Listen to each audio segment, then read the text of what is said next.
Assalamualaikum warahmatullahi wabarakatuh. Hi everyone, welcome back to my channel Investor Happy. Halo semua, video kali ini kita akan bahas ya saham NICL ya. Sahamnya naik terus dan kita lihat ya seperti apa fundamentalnya ya. Nah, oke, sebelum bahasan seperti biasa ya kita disclaimer ya bahwa di sini hanya sebatas berbagi informasi, bukan ajakan untuk beli ataupun jual di emiten yang terkait di video ini. Oke, saham NICL atau PAM Mineral. Nah, ini naiknya sudah luar biasa. Kalau kita tarik dari low-nya ya mungkin di 80-an posisi sini ya, ini sudah naik 283% ya, luar biasa guys ya, udah 2 kali bagger ya, multi bagger ini guys. Nah, saya juga nggak ada posisi di sini ya, jadi saya cuma bahas saja. Mungkin ya teman yang mau mantau. Nah, kita akan bahas ya, dan ini sudah terlalu tinggi buat saya. Saya nggak suka emiten yang sudah tinggi-tinggi ini, lebih baik nyari emiten yang bawah. Nah, kita akan bahas ya secara fundamentalnya aja. Nah, di sini PAM ini mungkin yang akum ya hari kemarin itu PGYP ya. Ini ada 2P ya, atau 1,7. Oke, kita lihat ya secara laporan dulu. Nah, ini paling terakhir tuh ini ya, kuartal ketiga. Keempatnya belum muncul ya. Nah, emiten ini belum pernah bagi dividen ya. Kalau kita lihat di sini belum pernah bagi dividen ya. Ini IPO-nya sebenarnya 2001 ya, naik dulu. Sebenarnya banyak banget yang sangkut ya di area sini. Di sini sering dulu masih sering ini ya, masih sering suka trading. Ini tak bikin trading bareng ya. Ada yang cepat keluar, ada yang lama keluar, kayak sangkut, ada ini kenang-kenangan dulu waktu trading bareng dengan teman-teman ya. Nah, kita akan bahas ke sini ya laporan keuangannya gitu. Kita lihat ya untuk asetnya ini per 30 September di kuartal ketiga, ini kita bandingkan dengan 31 Desember 2001, jadi ini kuartal keempat atau annualnya ya, tahunannya. Nah, secara aset NICL ini punya aset sekitar 494 ya. Ini kuartal 3 ini per kuartal 3 2002 ya.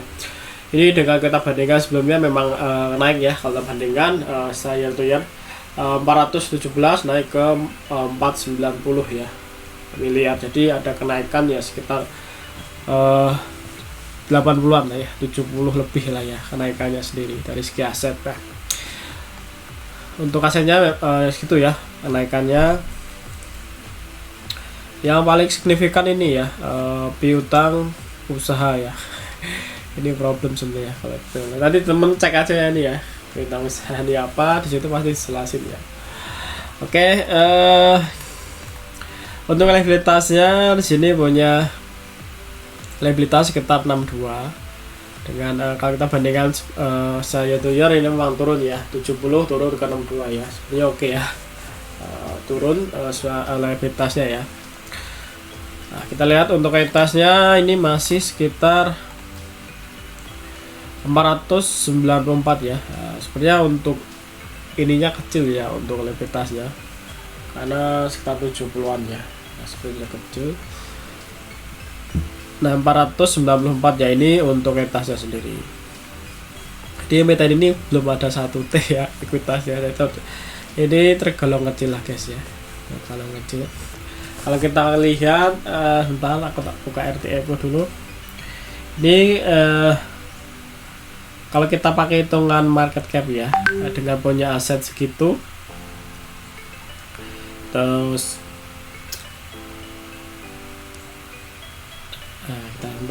kita buka dulu NICL.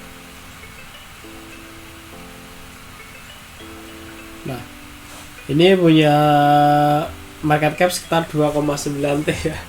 Jadi market capnya ya, market cap itu artinya harga ini ya, harga saat ini dikali dengan jumlah saham yang beredar. Jadi udah 2 T lebih, jadi ini terlalu mahal ya. Sedangkan dia punya aset cuma 400-an.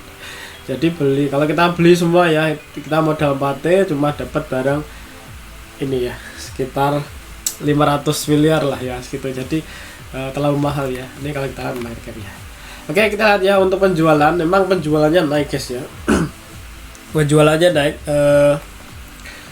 Ini ya dari sebelumnya tuh 226 naik ke 736, ini naik hampir ini ya 100% lebih ya kenaikannya. Ini memang kenaikan ya penjualan.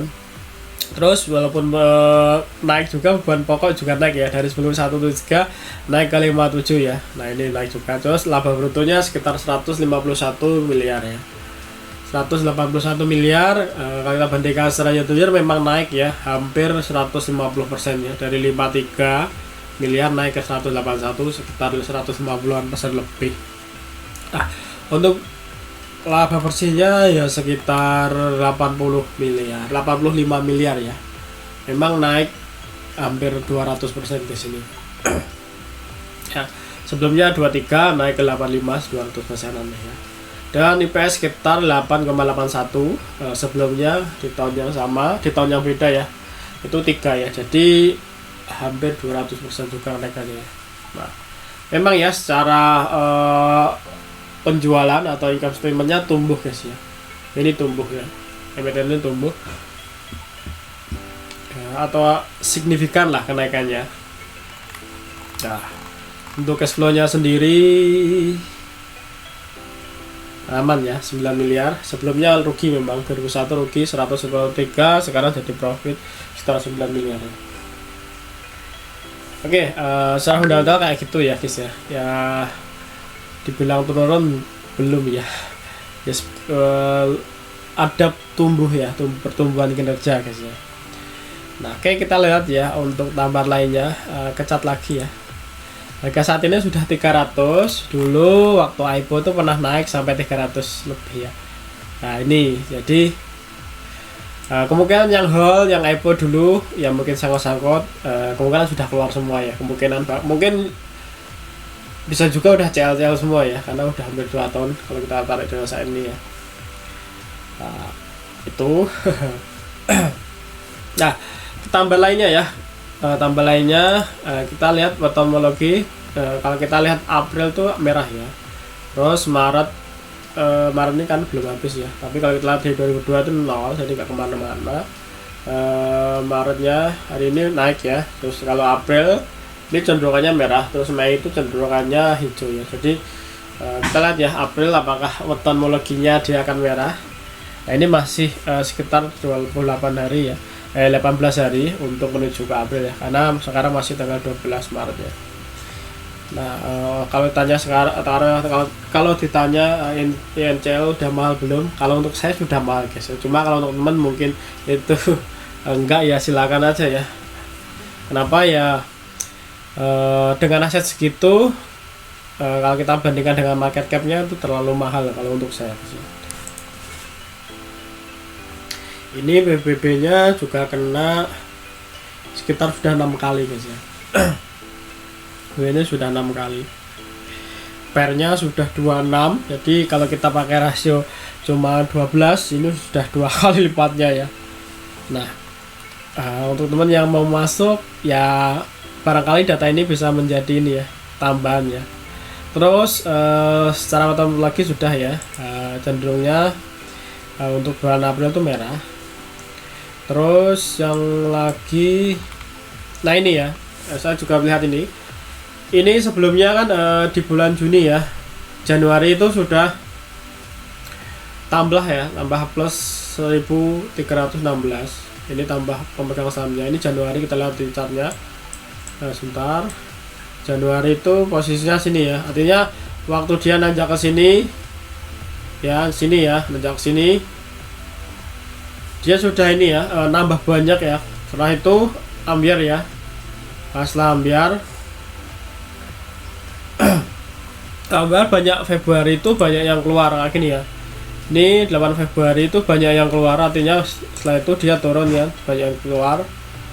Nah ini kemungkinan nanti juga nambah ya, kemungkinan ya setelah keluar ini kemungkinan nambah, karena kita lihat historical kemarin tuh ya, di November, Desember banyak yang CL, bukan CL ya, mungkin banyak yang jual ya, banyak yang jual. Ini kesini kan sini ini ya, tercantum 14.000, terus turun ya, terus kita 1.300, setelah itu jadi 13.000, setelah itu naik tinggi ya, dari April kan naik tinggi nih. mulai nanjak naik tinggi kan. Nah, mulai dari Januari kan nanjak naik tinggi. Setelah naik tinggi, nah, ini ya. Setelah itu ambil lagi. Saya ini tercantum ya min 1,2k ya, atau 1200 yang keluar. Nah, kemungkinan Maret ini akan nambah ya. Kemungkinan nanti banyak yang ini, kemungkinan akan plus kayak gini, kemungkinan ya. Jadi kalau plus kayak gitu biasanya harga ini ya cenderung naik ya, setelah itu mungkin kemungkinan nambah ya. Kalau kita lihat historical kemarin itu seperti itu permainannya ya, nggak tahu apakah nanti sama. Nah, yang penting teman-teman yang punya barang di bawah ya silakan hold ya, kasih trailing stop ya.